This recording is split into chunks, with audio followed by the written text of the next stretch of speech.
Hello and welcome back to another episode of Whiteboard with Professor Klein. So today's topic is consumer producer surplus, also known as welfare economics. And so it's referred to in your textbook as market efficiency and taxes. So first, I want to go through an example where we're going to calculate consumer and producer surplus when we know all of this information. And we're just going to do this from an example, so all of this will be given. And then we're going to take this example and we're going to shift supply and see what happens when we have a tax, right? So the purpose of this is to understand deadweight loss, understand how to calculate consumer and producer surplus, and just make everything a little bit more clear. So before we do that, I just want to fill this out. So this is an example from your notes.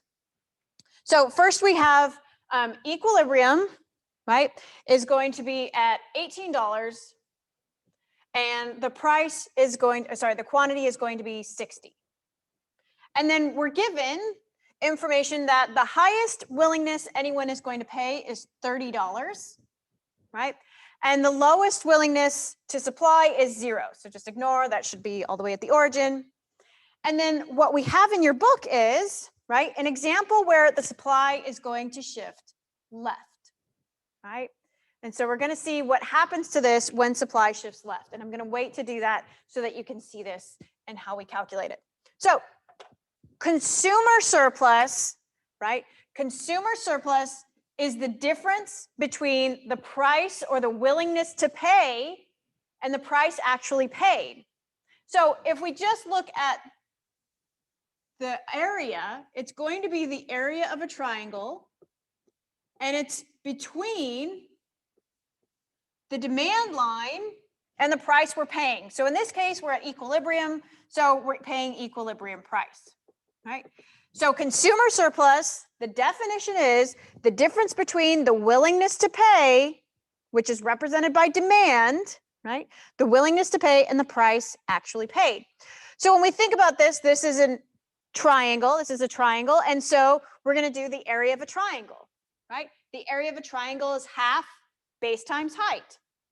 So when we talk about, height, the height is the difference between the highest willingness I'm willing to pay.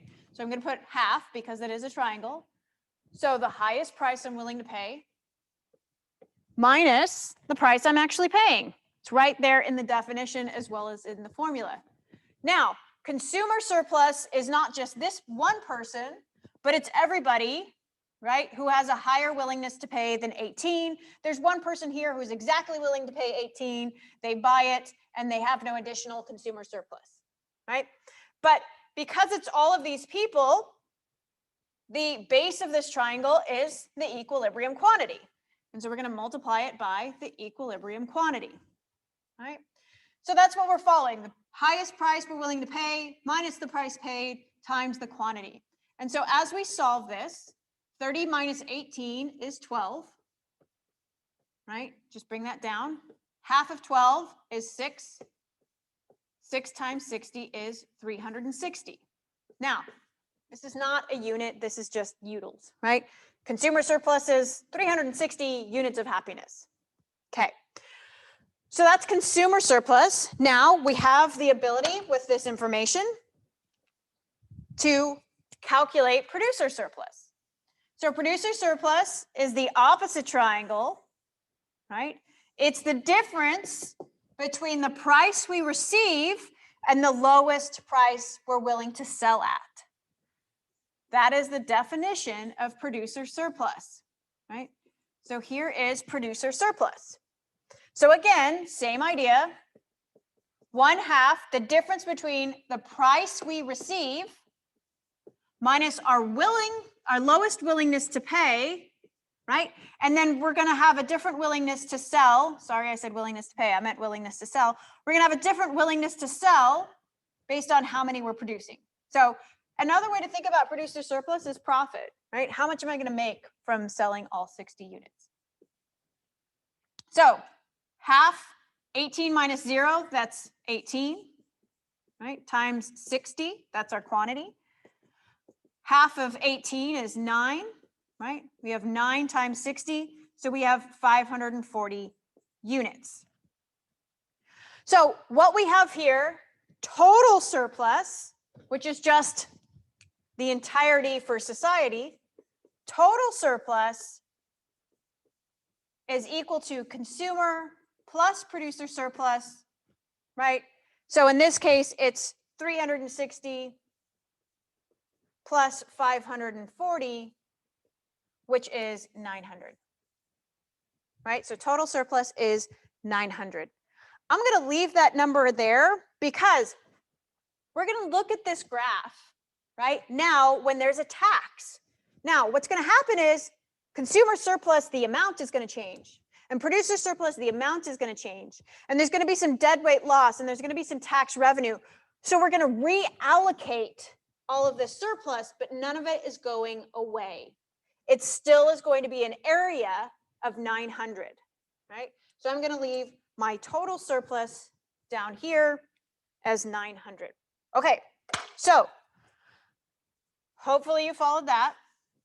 Now we're going to introduce a tax.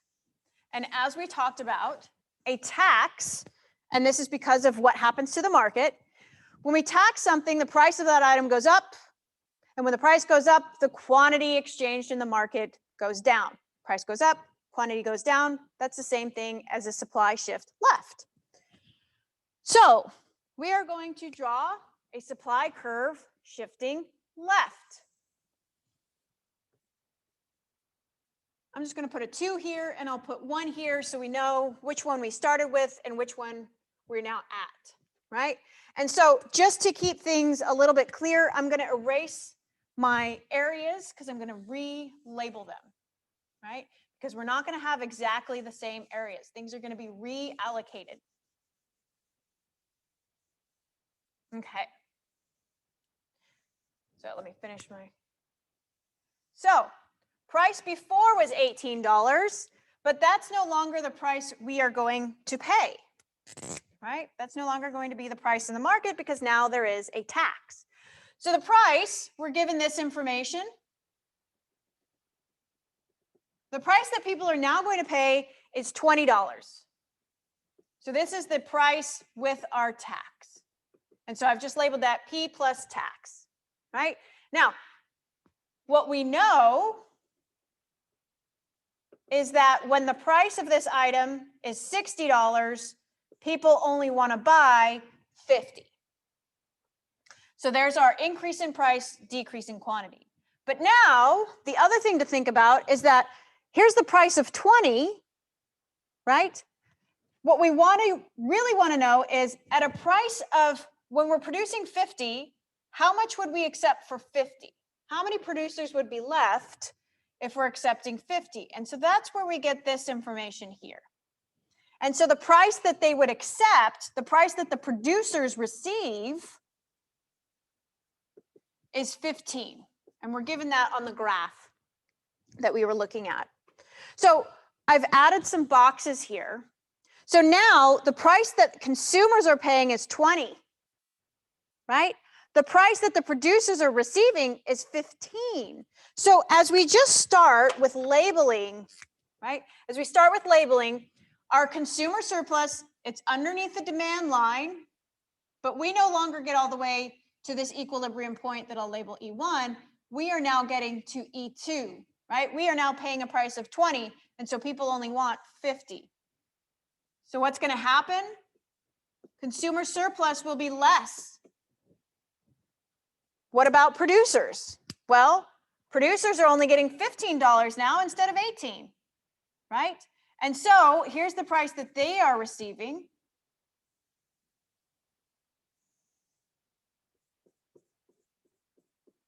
And so what's happening to their profit or producer surplus? It's also less. Well, what's happening in the middle here? Well, it depends, right? The difference between $20 and $15 is the amount of the tax. That's the amount of the tax. And in fact, with this equation, we were given that the new supply line intersected at 5 instead of at 0, right? And so we could also see that the tax here was going to be $5. So the tax is now $5. $2 of that is being paid by consumers through a higher price. $3 of the tax is being paid by the producers through accepting a lower price, right? And so we often don't think about, because again, we don't observe it, we don't think about, well, what's the price that the producers are getting, right? We just say, oh, it's $169 to stay at this hotel overnight. Then they add these taxes, right? They know that when it gets to the total, you're going to look at the total and decide whether or not to stay there. So maybe they had to drop it from the price that they wanted to charge, which was $189 a night, right? So these are the things that we're not observing. So in this case, with a tax, we're going to have two pieces. One is going to be tax revenue. And so tax revenue is the amount of the tax, in this case, $5, times the amount sold. So that one's the easiest one from this one. And why? Because it's a box. Boxes are just length times width. But always, tax revenue is the amount of the tax times the quantity exchanged. And so with the numbers we're given, we have a $5 tax, right? And we have 50 being sold. So tax revenue is $250. What's left? What's left? Well, deadweight loss, right? Because what's happening here? What's happening here is that the number, right, that people wanted to buy has gone down. And again, there's been no shift in demand. It's a movement along the demand curve, right? Price went up, so people bought less. That's according to the law of demand. So it's a movement along the demand curve. And so, right, price was higher, less was exchanged. Again, if we think about this as trade, if trade makes us better off, less trade, not as well off. And so the deadweight loss is just this reduction in total surplus, right? So before we talked about total surplus is going to be 900. Well, tax revenue is still surplus to somebody. Who is it surplus to? It's surplus to the government, right? And we'll calculate the consumer surplus again, and we'll calculate the producer surplus again. But notice this area right here is not going to go to anyone. And that's why it's called deadweight loss. So let's calculate our last three, because as I mentioned at the beginning, this still has to equal 900. We're just going to reallocate this, right? So consumer surplus, we're going to replug it in with our new numbers. Consumer surplus, still a triangle. So 1/2 price we're willing to pay, still 30. That hasn't changed. What has changed? The price we're paying. We're now paying 20.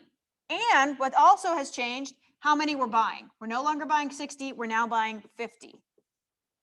So 1/2, 30 minus 20 is 10. Half of 10 is 5. 5 times 50, 250, right? What was our consumer surplus before? I think it was like 360, 12, 6, yeah, 360, right? So consumer surplus fell from 360 to 250 units. What about producer surplus? Same idea, 1/2 because it is a triangle. Price they are receiving is now 15. Lowest price they're willing to pay, that hasn't changed. That's still 0. And now the quantity that they are producing, that has changed. That's now 50, right? And so we have 1/2, 15 minus 0 is 15. I'm going to put the 1/2 towards 50 instead of 15. So we have 15 times 25. 25 times 10 is 250. Half of that is 125, so that is 375. That's our new producer surplus, right? So producer surplus before 9 times was 540. So it fell from 540 to 375, right? But some of that went to taxes, right? How much of it was just lost? Well, we can also calculate the amount of deadweight loss. There's two ways. Total surplus is still going to remain the same as what it, that area remains the same. So it's still 900. So we could take 900 minus 375 minus 250 minus 250, and that'll give us our amount. Or it's going to be, in this case, the amount of the tax, right? 20 minus 15, that's the amount of the tax, times the amount that the quantity was reduced.